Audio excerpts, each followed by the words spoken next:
नमस्कार. मी आज तुम्हाला माझ्या यूट्यूबवर काम करण्याचं कारण सांगणार आहे. मी एक 2-3 महिने झालं यूट्यूबवरती काम करायले. तर तुम्हाला खरं कारण सांगते यूट्यूबवर काम करण्याचं. माझं शिक्षण खूप झाले. कॉमर्स साईडमधनं मी डबल ग्रॅज्युएट आहे. कॉम्प्युटरचे कोर्स झाले. खूप कठीण काळात परिस्थितीत खूप गरिबीतून मी शिकलेले आहे आणि एक खूप अशा छोट्याशा घरातून आलेली मी मुलगी आहे. खूप गरिबी पाहिलेली मुलगी आहे. खूप जवळून वाटली. बाबा नव्हते.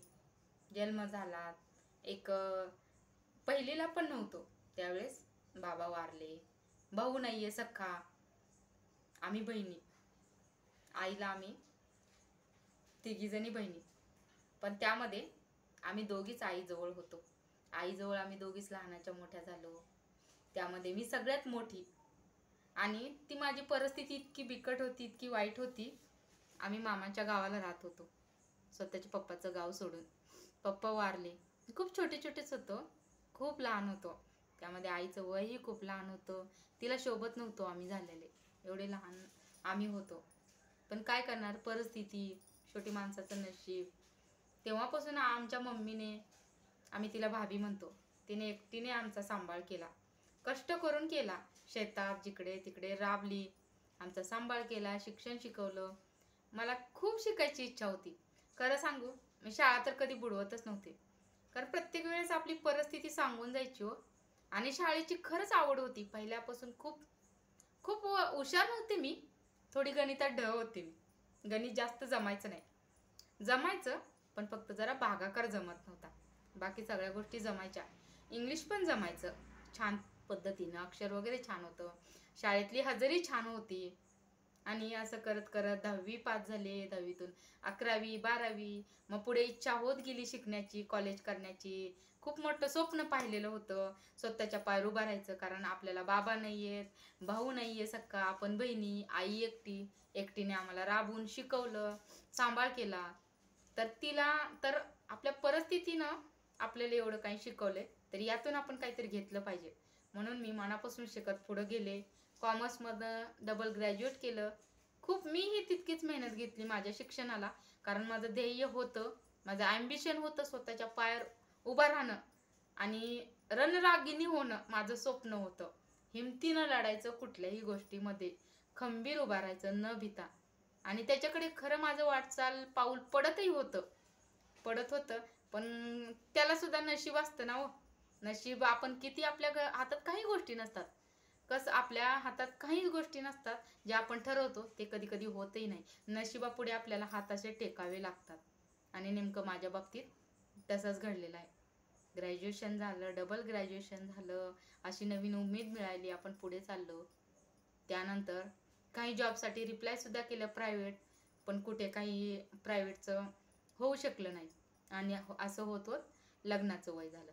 लग्न केलं. मिस्टर म्हणले तुला शिकवतो, पुढं नोकरी लावतो, सपोर्ट करतो. पण अचानक वर्षामध्ये एक मुलगी सुद्धा झाली. मग मुलगी झाल्यानंतर तिला सांभाळणार कोण?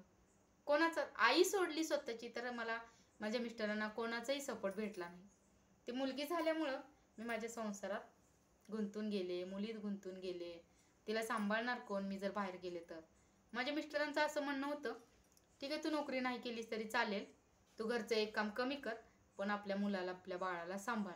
मुलगी आहे आपली, तिला तुझी गरज आहे आणि तू काही फरक पडत नाही, तू नोकरी नाही केलीस तरी माझं काही तुला म्हणणं नाही आहे, असं त्यांनी मला ठाम सांगितलं होतं. आणि जशी जशी मोठी मुलगी होईल तसं वाटलं होतं कोणीतरी आपल्याला सपोर्ट करेल, आपल्या मुलीला सांभाळेल, करेल, असं वाटलं होतं मला. पण नाही कोणी पुढं आलं की मुलगी सांभाळतो. सासरचेही नाही कोणी पुढं आलं की मुलगी सांभाळतो, तू देखील शिकलीस, तू तुझा उपयोग करून घे, पुढं जाशील. नुसतं म्हणायचे तू जॉब कर, तू जॉब कर. अरे म्हणणं सोपं आहे तुमचं, जॉब कर, केलाय असता.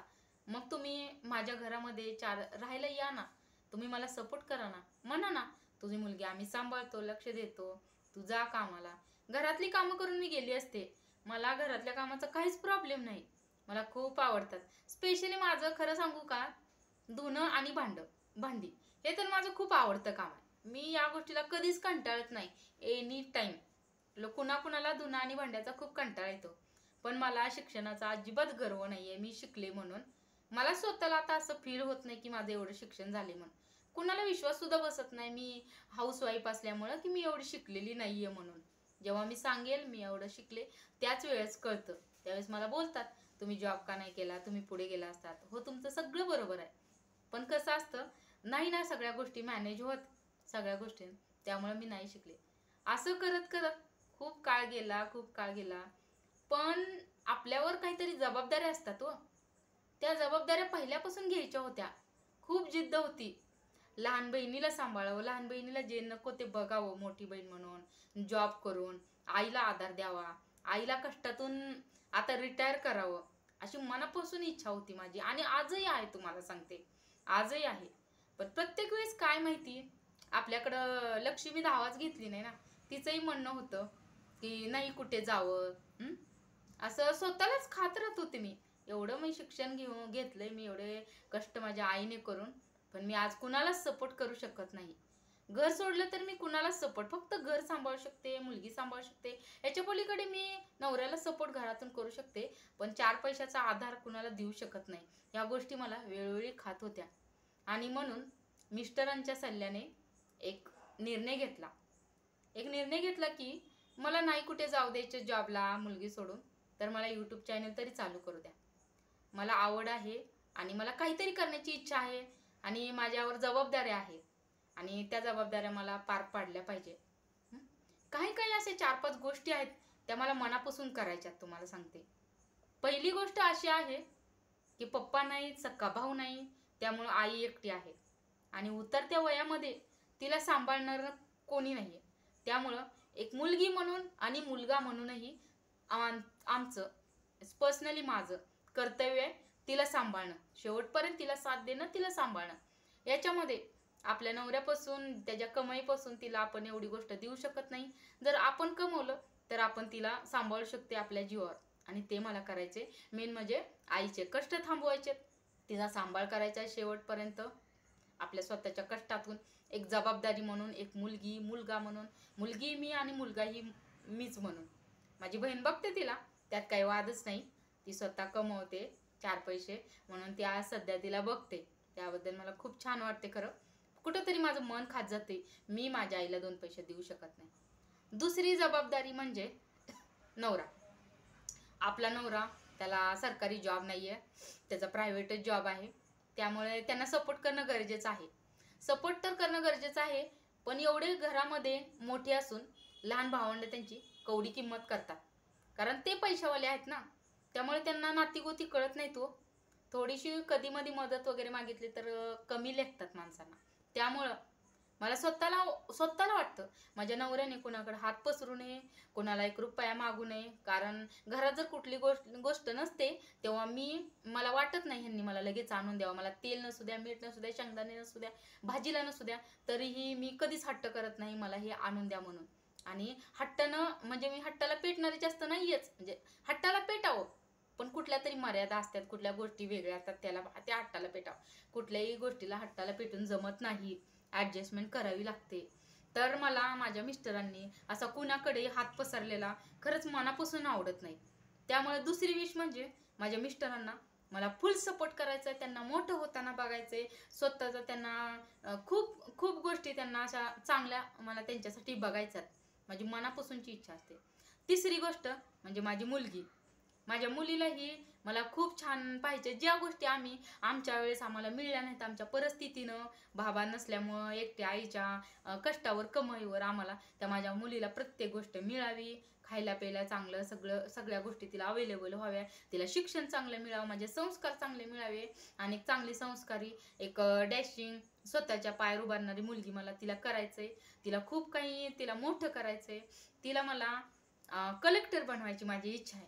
त्यामुळं तिला कलेक्टर जर बनवायचं असेल ना तर मला हातपाय हलवावेच लागतील, कारण मिस्टरांच्या एकट्याच्या जीवावर ह्या गोष्टी करणं इतक्या शक्य नाहीत. आणि मला त्यांना एवढा त्रास पण द्यायचा नाही. खरं मला त्यांचं म्हणजे मला माझ्या मुली त्यांना एवढं ओझं नाही. त्यांचं थोडंसं ओझं आहे ना खांद्यावरचं, ते मलाही माझ्या खांद्यावरती वाटून घ्यायचंय, एवढी माझी अपेक्षा आहे. आणि चौथं कारण म्हणजे जे आपल्या आजूबाजूला गरीब मुलं असतात, त्यांना कोणाला आई नसते, वडील नसतात किंवा गरीब असतात, कोण अपंग असते, कोणाला घर नसते, फुटपाथवर असतात किंवा मंदिराच्या बाहेर. तर पहिल्यापासून ना मला अशा गरजू लोकांना मदत करायची खूप इच्छा होती अहो, पहिल्यापासून. मी कधी काळी अनमॅरिड होते ना, त्यावेळेस सुद्धा माझ्या बरोबर असे प्रसंग घडलेत. त्यावेळेस ना मी अशी माझ्याकडून जेवढी होईल ना तेवढी त्यांना मदत करण्याचा मी प्रयत्न वेळोवेळी केलाय. आणि माझं ध्येयच होतं. कसं आहे माहितीये का, मी काही म्हणा तुम्ही, पण मला असं सेल्फिशपणा अजिबात आवडत नाही. मला असं वाटतं की समोरच्याचाही आत्मा थंड झाला पाहिजे, त्यालाही थोडं का होईना, आपल्याला जर त्याने बघितलं, आपल्याकडे मागितलं, तर ते आपल्याला देता आले पाहिजे. आता सुद्धा कधी प्रत्येक वेळेस ना आमच्या दारात जर कोणी मागे आलं ना, तर मला नाही दिलं तर खूप वाईट वाटतं. त्यामुळे मी असं रिकामं तर कुणाला हात लावतच नाही. तुम्हाला असते जे काय माझ्याकडे असेल ना ते मी त्यांना देऊन टाकते, काही असू दे. मग सांगायचं काय तर, मला मला असं नेहमी वाटायचं, मी ज्यावेळेस 1 रुपया कमवेन ना, त्यावेळेस मला 4 आणे त्या लेकरांसाठी खर्चायचे, जे अनाथ आहेत, अनाथ आश्रमामध्ये आहेत, त्यांना या गोष्टीची गरज असते. कुठलाही असू दे, मंदिरापाशी असू दे किंवा इतर ठिकाणी कुठेही असू दे दिसू दे, तर मला 34 त्यांच्यासाठी पूर्ण करायचे आहे. आणि जर माझ्या युट्यूब चॅनलमध्ये मला नक्की यश आलं, यश प्राप्त झालं, आणि किंवा यूट्यूबमध्ये नाही आलं, कुठे दुसरीकडे जरी आलं ना, तरी मला ना ती 34 तर ना नक्कीच पूर्ण करायचे, जबाबदारी म्हणून करायची. ज्यावेळेस आपल्या श्वासात श्वास आहे ना, त्यावेळेस असा प्रसंग नक्की यावा आणि माझ्या आयुष्यातले, माझ्या कष्टाचे 4 आणे मला त्यांच्यासाठी खर्च करता यावे, ज्यांना गरज आहे, ह्या लहान मुलांना, करांना, अनाथ आश्रमांना मला नक्की द्यायचे, नक्की त्यांची मला मदत करायची आहे. आणि मला आता तुम्हाला वाटत असेल की ह्याच्यावर यूट्यूबवर फेमस व्हावं किंवा यूट्यूब चॅनल सपोर्ट, तर माझं तसं काही नाही. सपोर्ट झाला तरी ठीक, नाही झाला तरी ठीक आहे, असं काहीच नाही. पण माझ्या ह्या 4 विश कंप्लीट झाल्याशिवाय ना मी श्वास सोडणारच नाही, एवढं नक्की आहे. तर तुम्हाला हा व्हिडिओ कसा वाटला ते मला कमेंटमध्ये नक्की सांगा. धन्यवाद.